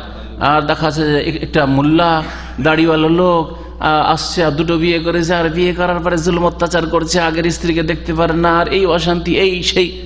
এর মানে কি? আল্লাহ পাকে জুলুম করেছেন। কারণ এইটা দেখানোর উদ্দেশ্য হচ্ছে যে আল্লাহ পাকের বিধান, আল্লাহ বলছেন যে তোমরা পারলে ইনসাফের সাথে, শরীরের শক্তি থাকে, আর্থিক শক্তি থাকে, আর যে ইমানি শক্তি থাকে, ইমানি শক্তি মানে আদল ইনসাফ, ন্যায় নীতি অবলম্বন করবে, আর শরীরের শক্তি যাতে হক আদায় করতে পারো, আর ধন সম্পদের শক্তি যাতে দুটোকে খাওয়াইতে পারো, আর দুটোর বাল বাচ্চাকে খাওয়াইতে পারো, এই না শর্ত আছে। 3 নম্বর, আন্না যিকরা আফআলিল ফুসাক লিওয়ালাতিল উমুর, ফাসেক ফাজের পাপিষ্ঠরা যে অপরাধগুলি করে, অন্যায় কাজগুলি করে, সেগুলি দেশের দায়িত্বশীলদের কাছে উল্লেখ করা, লেয়ার দাউহুম, যাতে করে তাদেরকে শাসন করা হয়। লাইসা মিনাল গীবা ওয়ান নামিমা, এগুলি গীবতও না, পরনিন্দাও না, আর এগুলি নামিমা চুগলখড়িও না, বরং এটা জরুরি, জানাতে হবে, জানাতে হবে। বাল হুয়া মিনান নাসিহাতি লিল্লাহ, বরং এটা কি আল্লাহর জন্য হিতাকাঙ্ক্ষী হওয়া। নাসিহা মানে হিতাকাঙ্ক্ষী হওয়ার বিধ। ওয়ালি রাসূলিহি, রাসূলের হিতাকাঙ্ক্ষী হওয়া। ওয়ালি আইম্মাতিল মুসলিমিন, আর মুসলিম শাসকদের হিতাকাঙ্ক্ষী হওয়া। ওয়া আম্মাতিহিম, আর মুসলিম জনসাধারণের হিতাকাঙ্ক্ষী হওয়া। এটা একটা হাদিসের অংশ। আদ-দীনুন নাসিহা, আদ-দীনুন নাসিহা, আদ-দীনুন নাসিহা। নবী করিম সাল্লাল্লাহু আলাইহি ওয়াসাল্লাম বলছেন, দিন হচ্ছে হিতাকাঙ্ক্ষী হওয়ার নাম, দিন হচ্ছে হিতাকাঙ্ক্ষী হওয়ার নাম, দিন হচ্ছে হিতাকাঙ্ক্ষী হওয়ার নাম। দিন ইসলাম মানে হচ্ছে আপনি হিতাকাঙ্ক্ষী হবেন। দুটো কথা, আদ-দীন আর নাসিহা। দিন হচ্ছে হিতাকাঙ্ক্ষী হওয়ার, নাসিহা, নসিহতের আরেকটা অর্থ হচ্ছে উপদেশ দেওয়া। এখানে উপদেশের অর্থে নেই। নাসাহ ইয়ানসাহ মানে অন্তর থেকে আপনি মানুষের কল্যাণ চাইবেন। আর নুস আল খুলুস। সাহাবারা জিজ্ঞাসা কি লেমানিয়া রাসূলুল্লাহ, কার জন্য হিতাকাঙ্ক্ষী হব? লেমানিয়া রাসূলুল্লাহ, কার জন্য হিতাকাঙ্ক্ষী হব? সহিহ বুখারী হাদিস, সহিহ মুসলিম হাদিস। কাল নবী সাল্লাল্লাহু আলাইহি ওয়াসাল্লাম, লিল্লাহ, আল্লাহর হিতাকাঙ্ক্ষী হবে। সর্বপ্রথম আল্লাহর হিতাকাঙ্ক্ষী হবে। আল্লাহর যে হিতাকাঙ্ক্ষী হবে সে আল্লাহর দিনের কিছু ছাড়তে পারে, ফরজ অজব ঘাটতি করতে পারে, দিন শিখবে না, অবহেলা করবে? কখনো না। হ্যাঁ, আল্লাহর দিনের বিরোধিতা করবে? কখনো করবেন না। লিল্লাহ ওয়ালি কিতাবি, আল্লাহর কিতাবের কোরআনে কারীমের হিতাকাঙ্ক্ষী হবে। ওয়ালি রাসূলি, আল্লাহ পাকের রাসূলের হিতাকাঙ্ক্ষী হবে। ওয়ালি আইম্মাতিল মুসলিমিন, মুসলিম শাসকদের হিতাকাঙ্ক্ষী হবে। যে কোন যুগের মুসলিম শাসকদের হিতাকাঙ্ক্ষী হবে, বৈধ কাজ পর্যন্ত, নাজায়েজ কাজে নাই। নাজায়েজ কাজে হাতটা টেনে নিতে হবে। কিন্তু 10টা নাজায়েজ কাজ চলছে আর 5টা ভালো কাজ করছে, বলছে কোনোটাকে সাথ দেবো না। এটা যে হালত, মূর্খামি। এটা এক শ্রেণীর চরমপন্থীদের কথা। আরে 10টা কাজ খারাপ করছে, 10টাতে আমরা সাথ দেবো না, কিন্তু 5টা কাজ ভালো করছে, তো 5টাতেও সাথ দেবেন না? বলছে যেহেতু তোরা 10টা কাজ খারাপ করিস, সেই জন্য তোদেরকে দেখতেই পারি না, তোদের কোনোটার সাথ দেবো না। হ্যাঁ, অসহযোগ আন্দোলন, এটা চরমপন্থীদের কাজ, এটা গোমরাহদের কাজ, এটা খারেজিদের কাজ। আর আহলে সুন্নাত ওয়াল জামাতের কাজ হচ্ছে যে যতদিন পর্যন্ত আল্লাহ রাসূলের আনুগত্য করছে শাসক, আর বাড়ির শাসক হচ্ছে বাপ মা, জি, আপনার প্রতিষ্ঠানের শাসক হচ্ছে আপনার মুদির ম্যানেজার, আপনার মালিক কফির স্পন্সর, হ্যাঁ, এইরকমই যে কোনো ক্ষেত্রে এইরকম স্ত্রীর শাসক হচ্ছে তার স্বামী। যতক্ষণ আল্লাহ এবং রাসূলের আনুগত্যে আছে ততক্ষণ তার সাথে আছি, তার সাথে আছি, হিতাকাঙ্ক্ষী আছি। আর যখন দেখবো আল্লাহ রাসূল নাফরমানি করলো, স্বামীও যদি নাফরমানি করে, তোমার সাথে নেই এই কাজে আমি, বাপ মা নাফরমানি করে, তোমার সাথে এই কাজে নেই আমি, সরকার নাফরমানি করে, তোমার সাথে এই কাজে নেই। কিন্তু সব কাজে নেই, সেই জন্য তাদের বিরুদ্ধে বেরিয়ে যেটা উল্টে পাল্টে রেখে দিতে হবে। এটা আহলে সুন্নাত ওয়াল জামাতের তরিকা। তারপরে নবী সাল্লাল্লাহু আলাইহি ওয়াসাল্লাম আরেকটা বলেছেন, কি বলেছেন? ওয়ালি আম্মাতিহিম, এমনকি জনসাধারণ, যে কোনো মুসলিমের হিতাকাঙ্ক্ষী হবে। যে কোনো মুসলিমের, আম্মাতুল মুসলিমিন, যে কোনো মুসলিমের হিতাকাঙ্ক্ষী হবে। একজন গরিব মুসলিমের হিতাকাঙ্ক্ষী, একজন ধনী মুসলিমের হিতাকাঙ্ক্ষী। এমন নয়, কিছু লোক আছে গরিবকে খুব ভালোবাসে আর ধনীকে দেখলে অ্যালার্জি, নেতাকে দেখলে অ্যালার্জি, ওইটাও না। আর আরেক শ্রেণীর লোক আছে আবার, যার চাঁদিতে মাথাতে তেল আছে, ও তেলের মাথায় তেল ডালে। পয়সাওয়ালাকে দেখলে ওর হিতাকাঙ্ক্ষী, আর নেতাকে দেখলে তার হিতাকাঙ্ক্ষী, গরিবের খোঁজ খবর রাখে না। দুটোই ভুল পথে আছে। আমরা সকলের হিতাকাঙ্ক্ষী। আর হিতাকাঙ্ক্ষী এই জন্য সবগুলিকে তৌহিদ আর সুন্নতপন্থী করতে চাই। হিতাকাঙ্ক্ষী এই জন্য সবগুলিকে দিন ইসলামে আহ্বান করি, হ্যাঁ, কোরআন সুন্নাহর দিকে আহ্বান করি। হিতাকাঙ্ক্ষী এই জন্যই তাদেরকে নামাজ আদায় করতে বলি।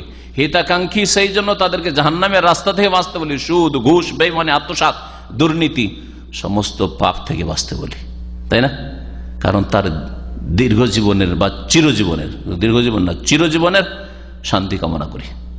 আজকে দুনিয়ার কিছুদিন শান্তি ভোগ করবে, খুব শরীরকে আরাম দেবে, আর বেশি টাকা পয়সাওয়ালা হবে, কিন্তু জাহান্নামে যে চলে যাবে, তো জাহান্নামে যেতে দিতে চাই না। এর চেয়ে বড় হিতাকাঙ্ক্ষী আর কি হইতে পারে?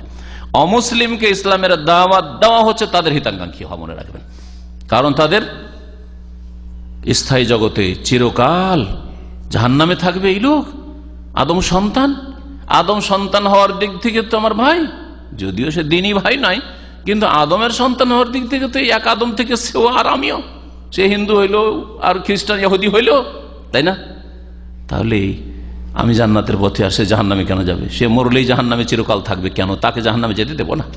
নবী করিম সাল্লাল্লাহু আলাইহি ওয়াসাল্লাম এই কথাই বলেছেন যে আমার উদাহরণ মানুষের সাথে, হ্যাঁ, যারা শিরক কুফরি করেছে তাদের সাথে হচ্ছে যে তাদেরকে দৌড়ে, কোমরটাকে দৌড়ে টেনে নিয়ে আসছি, আর ওরা ঝাঁপ দিতে যাচ্ছে আগুনে। কিসের মতো?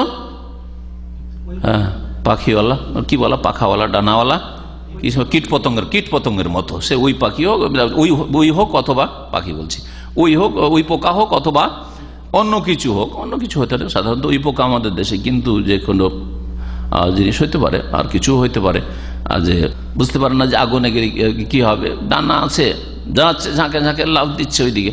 তো নবী করিম সাল্লাল্লাহু আলাইহি ওয়াসাল্লাম বলছেন যে যারা অবুজ, জাহান্নামের পথে রয়েছে, ওরা হচ্ছে ওই রকম কীট পতঙ্গের মতো যেগুলি আগুনে ঝাঁপ দিতে যাচ্ছে, আর আমি তাদেরকে ধরে ধরে টেনে নিয়ে আসছি। হিতাকাঙ্ক্ষী, সবচেয়ে বেশি হিতাকাঙ্ক্ষী নবী করিম সাল্লাল্লাহু আলাইহি ওয়াসাল্লাম। 4 নম্বর বিষয় হচ্ছে যে আল্লাহ এবং রাসূলের দুশমনদের সাথে কঠোরতা অবলম্বন করতে হবে, নম্রতা নয়। মুহাম্মাদুর রাসূলুল্লাহ ওয়াল্লাযীনা মাআহু আশিদ্দাউ আলাল কুফফারি রুহামাউ বাইনাহুম।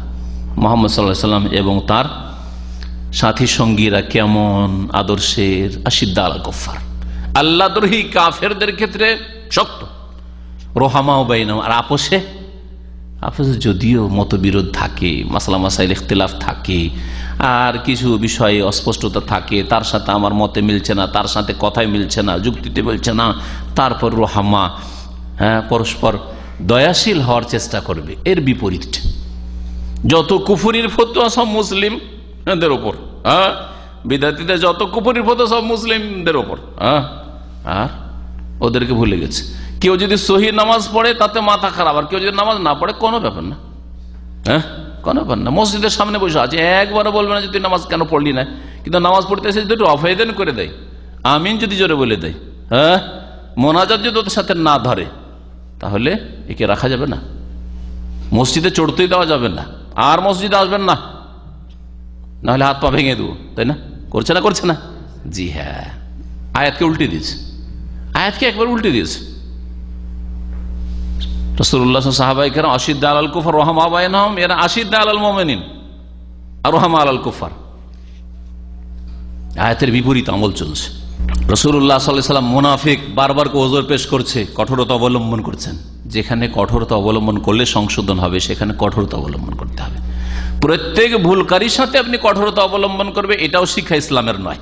যদি দেখা যায় যে এর সাথে নম্র ব্যবহারের মাধ্যমে এর সংশোধন হবে, তাহলে সেটাই করবেন। আপনি একজন চিকিৎসক, আপনি রুহের চিকিৎসক, আপনি হৃদয় কলবের চিকিৎসক, শরীরের চিকিৎসক, ডাক্তার, মাথা থেকে পা পর্যন্ত তার স্টাডি করার পরে কোন ওষুধটা তার জন্য নির্ণয় করতে হবে চিন্তা করে, আর আপনি একটু চিন্তা করবেন না যে এর সাথে শক্ত ব্যবহার করতে হবে না নরম ব্যবহার করতে হবে। অবশ্যই আপনাকে এটা নির্ণয় করতে হবে। 5 নম্বর, ইন্না মিনাল আযারি মা লা ইয়ানবাগি কাবুলাহ। এই হাদিস দ্বারা জানতে পারলাম যে এমনও কিছু ওজর রয়েছে, যদি কেউ ওজর পেশ করে তো সেটা কবুল করা, গ্রহণযোগ্য মনে করা উচিত নয়। নবী সাল্লাল্লাহু আলাইহি ওয়াসাল্লাম মুনাফিকের ওজর কবুল করলেন না, অথচ সে ওজর পেশ করছিল। তাহলে বোঝা গেল যে সবসময় ওজর পেশ করলে কবুল করবে না। যদি দেখা যায় না এ ওজর পেশ করছে জান বাঁচাবার জন্য, বাহানার জন্য, কিন্তু ধোঁকাবাজ আছে, কপট, এর মধ্যে সততা নেই, তাহলে কখনো নেওয়া যাবে না, বারবার ভুল করছে। 6 নম্বর, আল খাউফু মিনান নিফাক, মুনাফিকি থেকে ভয় করতে হবে। কারণ আল্লাহ পাক রব্বুল বললেন এই মুনাফিকদের ঈমান, বললেন যে ঈমান ছিল, মানে ইসলাম কবুল করেছিলে, কালিমা পড়েছিলে, কিন্তু তোমার এই কথার জন্য ঈমান গেছে, কাদ কাফারতুম বাদা ঈমানিকুম। তাহলে বোঝা গেল যে আপনার আমার ক্ষেত্রেও সেটা শয়তান করে দিতে পারে। যেন সব সময় মুনাফিকিকে, কপটতাকে, ইসলাম থেকে বক্রপথে চলে যাওয়াকে ভয় করতে হবে। রব্বানা লা তুযিগ কুলুবানা বাদা ইয হাদাইতানা ওয়া হাব লানা মিন লাদুনকা রাহমাতান ইন্নাকা আনতাল ওয়াহ্হাব। ফাইনাল্লাহ সুবহানাহু আসবাতা লিহাওয়ালা ঈমানান, কারণ এই মুনাফিকদের আল্লাহ ঈমানকে প্রথম সাবিত করেছেন যে ঈমান ছিল, বাদা ঈমানিকুম বলেছেন, কাবলা আন ইয়াকুলু মা কালু, এই কথা বলার পূর্বে। 7 নম্বর, আন্নাল ইস্তিহজা বিল্লাহি ওয়া বির রাসূল ওয়া বিল কুরআন নাকিজুন মিন নওয়াকিজিল ইসলাম, আল্লাহকে নিয়ে ঠাট্টা মজাক করা, রাসূলকে নিয়ে, কোরআনকে নিয়ে, এগুলো হচ্ছে ইসলাম ভঙ্গকারী বিষয়ের একটি। শাইখুল ইসলাম মুহাম্মদ আব্দুল ওয়াহাব রাহমাতুল্লাহি আলাইহি 10টি প্রসিদ্ধ ইসলাম ভঙ্গকারী বা ঈমান ভঙ্গকারী বিষয় যে উল্লেখ করে, তার মধ্যে একটি হচ্ছে আল ইস্তিহজা বিদ্দিন, দিন নিয়ে, আল্লাহকে নিয়ে, আল্লাহর দিনকে নিয়ে, আল্লাহ পাকের রাসূলকে নিয়ে, আল্লাহ পাকের দিনের কোনো হুকুম হাকামকে নিয়ে, কোনো বিষয়কে নিয়ে ঠাট্টা মজাক করা। ওয়ালাউ লাম ইয়াতাকিদ যালিকা বিকলবিহি, যদিও অন্তরে সে কথা বিশ্বাস না থাকে, মনে বিশ্বাস নেই, কিন্তু মুখে যদি কেউ ঠাট্টা মজাক করে, উপহাস করে আল্লাহকে নিয়ে, রসুলকে নিয়ে, কোরআন করিমকে নিয়ে, আল্লাহ পাকের বিধিবিধানকে নিয়ে, তাহলে সেটা ইসলাম ভঙ্গকারী, ঈমান ভঙ্গকারী বিষয় হবে। এখানে আমাদের আজকের দর্শ শেষ হলেও আল্লাহ পাক রব্বুল আলামিন যেন দিন শিখার তৌফিক দান করেন, সহি দিনের প্রতি আমল করার তৌফিক দান করেন, কোরআন সুন্নাহর দিকে আহ্বান করার যেন তৌফিক দান করেন, দিনের ওপর ধৈর্য ধারণে আল্লাহ পাক যেন তৌফিক দান করেন, দুনিয়ার সমস্ত রকমের শার থেকে, অনিষ্ট থেকে, বালা মুসিবত থেকে আমাদের হেফাজত করেন। আল্লাহ পাক রব্বুল আখিরাতে আল্লাহ পাক রব্বুল লাঞ্ছনা থেকে আমাদেরকে হেফাজত করেন। আল্লাহ পাক যেন দুনিয়াতেও সম্মানিত করেন, আখিরাতেও সম্মানিত করেন, জাহান্নামের আযাব থেকে আমাদেরকে মুক্তি দান করেন। আল্লাহ পাক রব্বুল আলামিনের কাছে দোয়া করি, যেসব ভাইরা এখানে আজকে হাজির হয়েছেন, যেসব ভাই বোনেরা অনলাইনে আমাদের কথা শুনছেন, আল্লাহ পাক তাদের উপর রহম করেন, তাদের মাতা পিতার উপর রহম করেন, আত্মীয় স্বজনদের উপর আল্লাহ পাক রহম করেন, যারা তাদের মধ্যে গুমরাহ পথভ্রষ্ট তাদেরকে হিদায়াত দান করেন। আল্লাহ পাকের কাছে দোয়া করি, যারা তাদের মধ্যে মৃত, আল্লাহ তাদেরকে জান্নাতুল ফিরদৌস দান করেন, কবর আযাব দূর করেন, আর তাদের মধ্যে যারা জীবিত রয়েছেন তাদের দিনের উপর অটলতা দান করেন, শিরক বিদআত থেকে বেঁচে থাকার তৌফিক দান করেন। আল্লাহ আমাদের সকলকে জান্নাতুল ফিরদৌস যেন নসিব করেন। ওয়া সাল্লাল্লাহু আলা নবিয়িনা মুহাম্মদ ওয়া আলা আলিহি ওয়া সাহবিহি আজমাইন। আমাদের এক ভাই আতাউর রহমান সাহেব আল বাদিয়ায় থাকেন, ফ্যামিলি নিয়ে, ওনার আব্বা ইন্তেকাল করেছে, দোয়া চেয়েছেন আমাদের এক ভাই। তো আল্লাহ পাক যেন তার রহম করেন, আর মৃত্যুকে আল্লাহ পাক জান্নাতবাসী করেন, আর মৃত্যুর আত্মীয় স্বজন আপনজনদেরকে আল্লাহ পাক যেন ধৈর্য ধারণে তৌফিক দান করেন, তার গুনাহ খাতা ভুল ভ্রান্তি আল্লাহ পাক যেন মাফ করে দেন। তাবলীগ ইজতেমায় যাওয়া কি জায়েজ? এক ভাই জিজ্ঞেস করেছেন, তাবলীগ ইজতেমায় যাবেন কি উদ্দেশ্যে? যদি বলেন যে আমি দিন শিখার উদ্দেশ্যে, সহি দিন শিখানো হয় না, সহি দিন সেখানে শেখানো হয় না, কারণ দিন শিখার উৎস হচ্ছে কোরআন এবং সহি সুন্নাহ, সহি হাদিস। কোরআন এবং সহি হাদিস সেখানে শেখানো হয় না, তাতে শেখানো হয় ফাজাইল আমল, তাতে সহি হাদিস আয়াতের সাথে সাথে জয়ীব, জাল, কিচ্ছা, কাহিনী এসব রয়েছে। আর সেটা একটা সুফি দল, যে হ্যাঁ সুফি বিদআতপন্থী দল, সুতরাং সেই দল কখনো সহি রাস্তা আপনাকে দেখাবে না, সহি রাস্তায় নিয়ে যাবে না। সুফিয়াতের প্রচারের জন্য, যেমন মৌলানা ইলিয়াস সাহেব বলেছেন যে আমার আন্তরিক ইচ্ছা যে কর্মপদ্ধতিটা আমার হোক, ভূমিকায় দেখবেন, হ্যাঁ তাদের তো কর্মপদ্ধতি আমার হোক, আর জ্ঞান এলম কার হোক?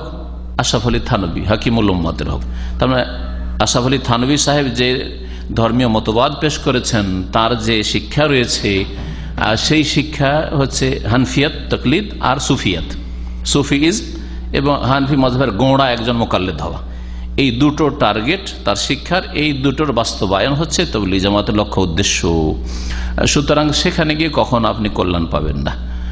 এই জন্য আমি মনে করি যে সেখানে যাওয়া কোনো সওয়াবের কাজ নাই, বরং সেখানে গিয়ে অনেকে গুমরাহ হচ্ছে যখন মিথ্যা কিচ্ছা কাহিনী শুনছে, এই কেরামতি আর সেই কেরামতি, আর অনেককে বলতে শুনছে মূর্খ মানুষরা যে আমরা গরিব মানুষ, আরাফা যেতে পারি না, তো এখানে 3 বার আসলে হজের সওয়াবের আশা রাখি।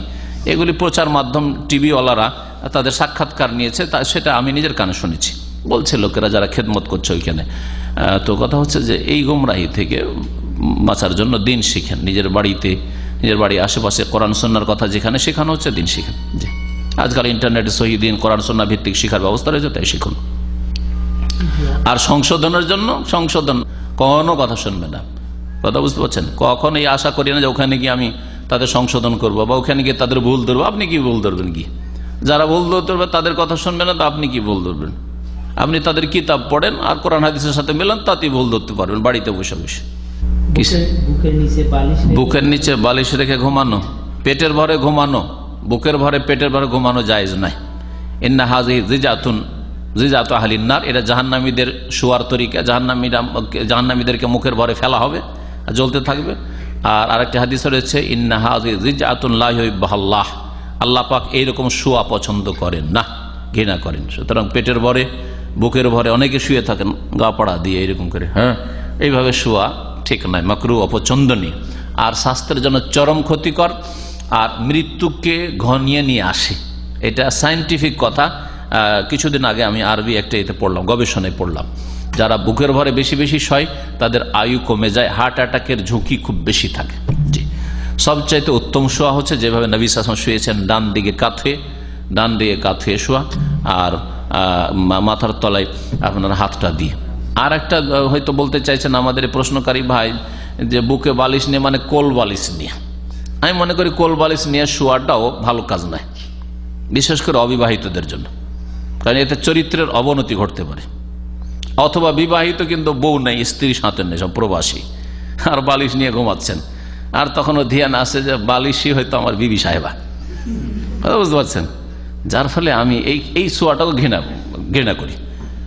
আমার প্রথম দিকে শ্বশুর বাড়িতে প্রথম যখন নতুন জামাই হয়ে গেছি, তো কোল বালিশ একটা বিষয় থেকেছে, কখনো নেই। কোল বালিশটা একটা ফ্যাশন, খুব বেশি স্পেশাল মেহনত আছে। তারপরে এই বিভিন্ন হোটেলগুলোতে থেকে এলাম, প্রত্যেকটা হোটেলে কোল বালিশ থাকে, কখনো কোল বালিশ ব্যবহার করি না। অথচ আমি সেখানে গিয়ে ব্যাচেলার থাকি, কখনো না। চরিত্রের অবনতি ঘটতে পারে, হয় এরকম আর কি, হতে পারে। জি, শয়তান চান্স নেবে। কালেমা পড়ার ক্ষেত্রে আপনি পড়লে আশহাদু দিয়া পড়েন, সবচেয়ে ভালো, ইখতিলাফ মুক্ত হয়ে যান। আশহাদু আল্লা ইলাহা ইল্লাল্লাহ ও আশহাদু আন্না মুহাম্মাদান রাসূলুল্লাহ বা আবদুহু ওয়া রাসূলুহু, দুই রকম পড়তে। রাসূলুল্লাহ বলতে পারেন, আশহাদু আন্না মুহাম্মাদান রাসূলুল্লাহ ওয়া আশহাদু আন্না মুহাম্মাদান আবদুহু ওয়া রাসূলুহু। আসলে এটা আমাদের এই মগজে এই জন্য ঢুকেছে যে কলমা 5 কলমা। প্রথম কলমা তাইয়্যিব লা ইলাহা ইল্লাল্লাহ মুহাম্মাদুর রাসূলুল্লাহ, দ্বিতীয় কলমা আশহাদু আল্লা ইলাহা ওয়া আশহাদু আন্না মুহাম্মাদান আবদুহু ওয়া রাসূলুহু, তিসরা কলমা তামজিদ, চৌথা কলমা তাওহীদ। এইসব বানানো কথা সব, বুঝতে পারছেন। যার ফলে এইসব সংশয় এসছে। আর না হলে এইভাবে শাহাদাতের সাথে কালেমাটা পড়েন, তাহলে সংশয় থাকবে না, ইখতিলাফ থাকবে না, দ্বিমত থাকবে না। বাকি লা ইলাহা ইল্লাল্লাহ আর মুহাম্মদুর রাসূলুল্লাহ যদি পাশাপাশি বলা যায় তো জায়েজ না না জায়েজ, এই ক্ষেত্রে কিছু লোকেরা বাড়াবাড়ি করে থাকে। আমাদের সৈয়দের ভাইদের এই বাড়াবাড়ি আমি পছন্দ করি না। এমন বাড়াবাড়ি পর্যন্ত যেটা শিরক হয়ে যাবে। আর শিরক কেন হবে? পাগল। লা ইলাহা ইল্লাল্লাহ একটা কালেমা, আর তারপর জুমলা মুস্তানিফা আলাদা কালেমা, মুহাম্মদুর রাসূলুল্লাহ দুটো আলাদা কালেমা। আর এর মানে থোড়া এটা হইলো অল্প বিদ্যা পড়ে আর বড় বড় ফতোয়া। লা ইলাহা ইল্লাল্লাহ মানে যিনি আল্লাহ উনি মোহাম্মদ, কোথায় এটা বোঝা গেল? এতে তো বোঝা যায় না। হ্যাঁ, পাশাপাশি আল্লাহ মোহাম্মদ থাকলে আল্লাহ মোহাম্মদুন, যদি এরকম হয় তো আল্লাহ মোহাম্মদ, ওখানে শিরকের আশঙ্কা আছে। কিন্তু লা ইলাহা ইল্লাল্লাহ, আল্লাহ ছাড়া কেউ সত্য মাবুদ নেই, একটা কালেমা হয়ে গেল। মুহাম্মদুর রাসূলুল্লাহ, মুহাম্মদ আল্লাহ পাকের রাসূল। আর এখানে শাহাদাত কথাটি উজ্জ আছে। আমরা অনেক কথাতে উজ্জ বলি, আরবি তো আছে, বাংলা তো আছে, উজ্জ থাকে না? দেশে যাবেন? হ্যাঁ, যাবো বা যাবো না? দেশে যাও, দেশে কথাটা তো বললেন না। কোথায় যাবেন তাহলে? কেন যাবো না বললেন? বা যাবো, কোথায় যাবেন?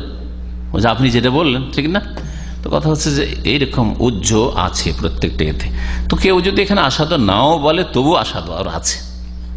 লা ইলাহা ইল্লাল্লাহ মানে আমি লা ইলাহা ইল্লাল্লাহ শাহাদাত দিচ্ছি। তবে জিকিরের ব্যাপার যখন আসবে, কেউ যদি বলে লা ইলাহা মুহাম্মাদুর রাসূলুল্লাহ জিকির করো, বলে না, এই জিকির নেই, মুহাম্মাদুর রাসূলুল্লাহ জিকির নেই, লা ইলাহা ইল্লাল্লাহ শুধু জিকির রয়েছে। জিকির করবে লা ইলাহা ইল্লাল্লাহ। নামাজের সময় না হলে কি নামাজ পড়া যাবে? কারণ নামাজের সময় যখন হয় তখন আমার ক্লাস থাকে না। সময়ের আগে, বিফোর টাইম কোনো নামাজ জায়েজ না।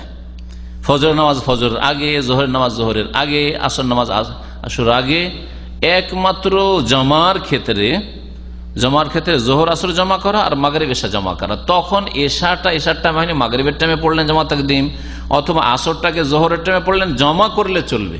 কিন্তু জমা করলেন না, জোহর পড়ে নিলেন, আর 1 ঘন্টা পরে ভাবছেন যে আমি তারে সফরে চলে যাবো, তা আসরটা পড়ে নি, জায়েজ নাই। এখন আর কোনো চান্স নেই আপনার জন্য। ভালো করে মনে রাখেন, জমা যখন করবেন তখন শরীয়তে পারমিশন আছে। নবী সাল্লাল্লাহু আলাইহি ওয়াসাল্লাম করেছেন জমা, সফরে করেছেন, বৃষ্টিতে, ভয়ে ইত্যাদি, এসব করতে পারেন আপনি শরীয়তের মাসলায়। কিন্তু আপনি এই যুক্তি পেশ করবেন যে যদি আপনি জমা করতে পারেন 12টার সময় জোহরের সাথে আসর, তো আমি আসরটাকে জমা করলাম না, 2টার সময় যদি পড়ে নি তো কেন পড়তে পারবো না? হ্যাঁ, পারবেন না, কারণ এটা জমা হইল না। আর 2টার সময় আসর হয়নি, আর এটার পরই দামামে আসর হবে। হ্যাঁ, বোঝা গেছে? মক্কায় 3:30 বা 3:15 আসর হবে, সুতরাং তার আগে নামাজ পড়া জায়েজ হবে না আসরে। কিন্তু জমা করে নেন, অসুবিধা নেই। 12:30 12:15 মক্কায় জোহর হচ্ছে, ওই সময় আসর জমা করে নেন, মাগরিব সময় এসে জমা করেন, কোনো অসুবিধা নেই। ক্লাস থাকে, হ্যাঁ। তো এর সমাধান হচ্ছে যে আপনি ক্লাসের সময় অনুমতি নিয়ে গিয়ে নামাজ পড়ে নেবেন। আর যদি তাও সম্ভব না হয়, তাহলে নামাজের তো লম্বা টাইম রয়েছে, জামাতটা ছেড়ে দেবেন, কিন্তু ক্লাসের শেষে যখন টিফিন হবে তখন নামাজ পড়ে নেবেন। জোহরের সময় 1 ঘন্টা ক্লাস চলছে, তো 1টা পর্যন্ত ক্লাস চলছে, 1টার পর নামাজ পড়েন। আমাদের বাচ্চারা কখনো কখনো এরকম হয়, মেয়েদের স্কুল বলতে এরকম হয় যে অনেক সময় ওখানে হয়তো নামাজ পড়ায়নি, একটা সময় ছুটি আসে, একটা এসে বাসায় নামাজ পড়ছে, হইতে পারে মাঝে মধ্যে এরকম হয়ে যায় কখনো, যদিও ওখানে নামাজ পড়ার ব্যবস্থা আছে, কখনো কখনো হইতে পারে। বিশেষ করে প্রাইমারিতে যেসব ছেলে মেয়েরা থাকে ওদের ক্ষেত্রে এরকম হয়, হয়তো নামাজ পড়ায় না কোনো মাদ্রাসায়, আজকে ছুটি দিয়ে দিয়েছে, অথচ নামাজের টাইম হয়ে গেছিল, এসে নামাজ পড়তে জামাত পায়নি, কখনো এরকম হইতে পারে। কিন্তু একটা মুসলিম প্রতিষ্ঠানে অবশ্য নামাজের টাইমে নামাজের ব্যবস্থা থাকা উচিত, আর না হলে সে মুসলিম প্রতিষ্ঠানের মালিকরা গুনাহগার হবে।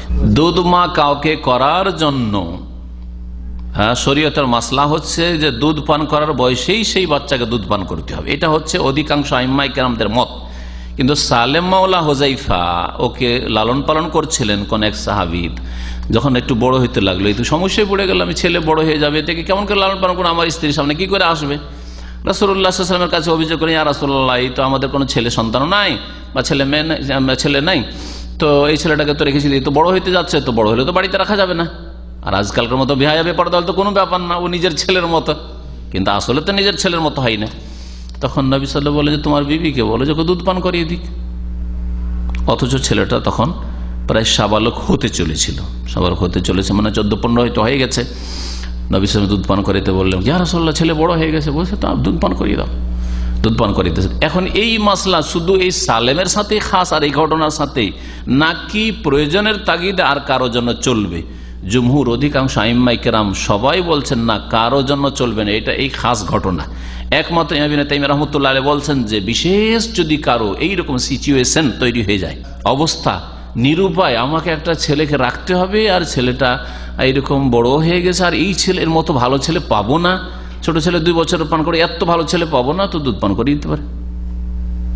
কিন্তু আজকাল যেহেতু ফিতনার যুগ, এইগুলো রাস্তা খোলা সবার জন্য, এগুলো খাস ফতোয়া, যদি প্রয়োজন হয় কারো তাহলে। আর এই আমভাবে ফতোয়া দিলে দুধ পান করার নামে আরো কিছু হইতে পারে, এসব ফিতনাতে আল্লাহ হেফাজত করে।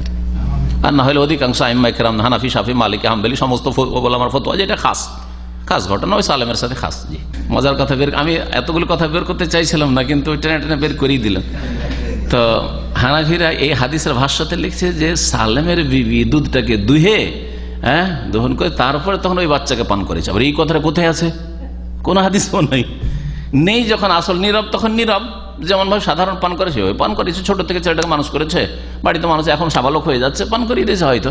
আর সেটা নির্জনে হবে না, তার স্বামীর সামনে অথবা সবার সামনে, বুঝতে পারছেন, নির্জনে পান করতে কি হয়। যেসব নামাজ জেহরি নামাজ, জোরে তেলাওয়াতে উচ্চস্বরের নামাজ, সেই নামাজগুলি মহিলারা বাড়িতে পড়লে জোরে পড়বে, হ্যাঁ জোরে পড়বে, অপর পুরুষকে শোনাইবে না, নিজেকে শোনাবে, আশেপাশের লোক, আসামি, বাচ্চারা শোনো, কোনো অসুবিধা নেই। সেই বাড়িতে দেবর ভাসুর যদি থাকে বা কেউ যদি দুলাভাই থাকে তাদের শোনাবে না, কিন্তু গैर মাহরামকে কিন্তু মাহরাম পুরুষরা শুনলে অসুবিধা নেই। আমার মেয়েরা, তারপরে আমার ওয়াইফ নামাজ পড়ে, তাদের উচ্চস্বরে তেলাওয়াত করাই, জোরে তেলাওয়াত করো, আমি হয়তো নামাজ পড়ে চলে এসেছি, ওরা জামাত শুরু করেছে, উচ্চস্বরে তেলাওয়াত করে, আমি একটু শুনে দেখলাম বাচ্চাদের তেলাওয়াত কেমন হয়।